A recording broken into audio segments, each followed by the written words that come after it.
Bismillah ar-Rahman ar-Rahim. Bonjour à toutes et à tous. Aujourd'hui, je vais vous parler de la politique financière de la Tunisie. Donc depuis presque 10 mois qu'on a fait cette révolution, il y a eu plusieurs gouvernements qui se sont succédés. Gouvernements de transition. Ranouchi 1, Ranouchi 2 et Sepsi. Et tout ça prendra bientôt fin le 23 octobre avec une vraie élection pour les députés de l'Assemblée constituante qui éliront un gouvernement issu de cette Assemblée, donc représentatif du peuple. En attendant, il y a eu plusieurs dysfonctionnements au niveau des finances et au niveau de la politique de l'endettement. Tout d'abord, ces 10 mois n'ont pas été mis à contribution pour faire un audit des finances de l'État. En ce sens, nous ne connaissons pas, au niveau de la dette de la Tunisie, qui s'élève à plus de 20 milliards de dollars, nous ne connaissons pas la part de ce qu'on appelle la dette odieuse, donc celle qui a servi à la dictature pour asservir le peuple, et la dette qu'on va dire normale et légitime, qui a servi aux intérêts du peuple. Donc au niveau international, la notion de dette odieuse est reconnue et il est dit que toute dette odieuse peut ne pas être payée par rapport aux créanciers. Donc ceci est un point très important et malheureusement le gouvernement ne s'est pas prononcé dessus. D'autre part, il y a eu en avril 2010 un remboursement de l'État tunisien aux créanciers qui s'est élevé à pratiquement 1 milliard de dinars, donc presque 500 millions d'euros, alors que le pays était en révolution et qu'il avait besoin justement de ces liquidités pour permettre un fonctionnement à l'administration correct et pour permettre à l'économie tunisienne de ne pas couler. Il y a eu beaucoup d'autres dysfonctionnements. Une politique désastreuse concernant la communication pour le tourisme, qui a coûté énormément d'argent, mais dont les résultats ont été très médiocres.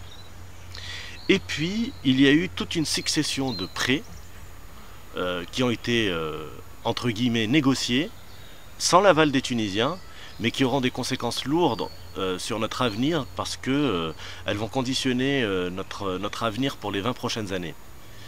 Donc, par exemple, la Banque africaine de développement a prêté 1 milliard de dinars il n'y a pas longtemps, et elle a également une autre tranche qu'elle va prêter qui s'élève également à 1 milliard.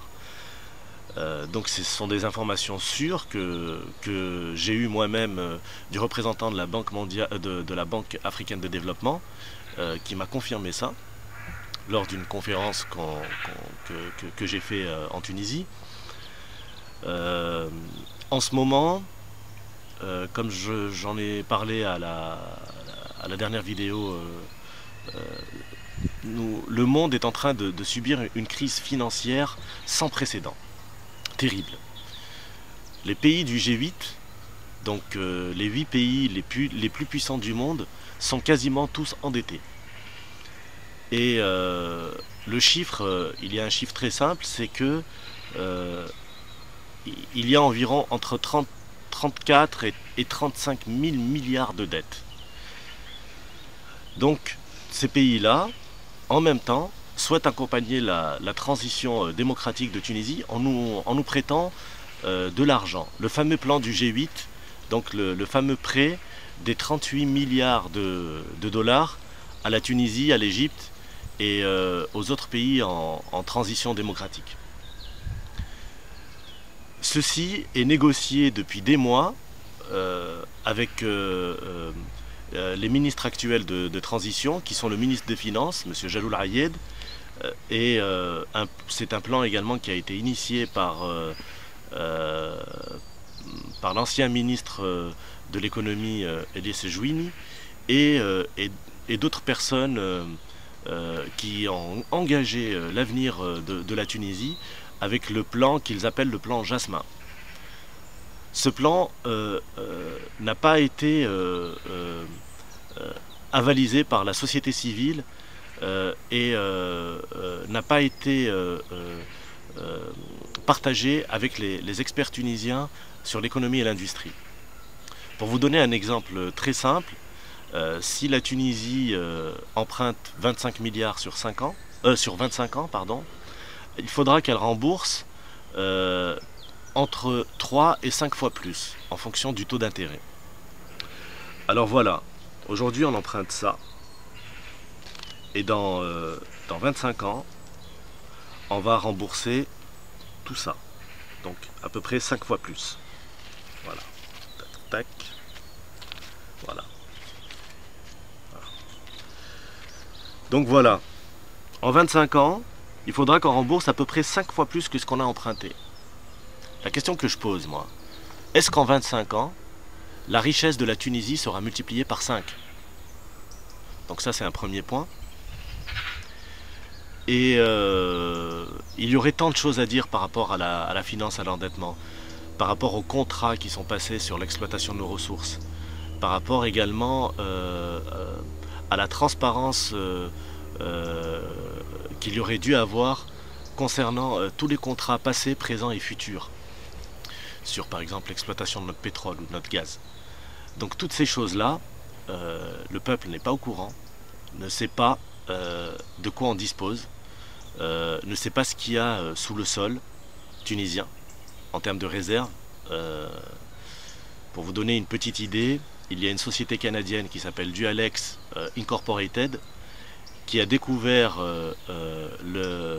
dans la région de Bouhajla, donc à Kérouan, un méga puits dont le potentiel s'élèverait à entre 1 et 1,6 milliard de barils de pétrole.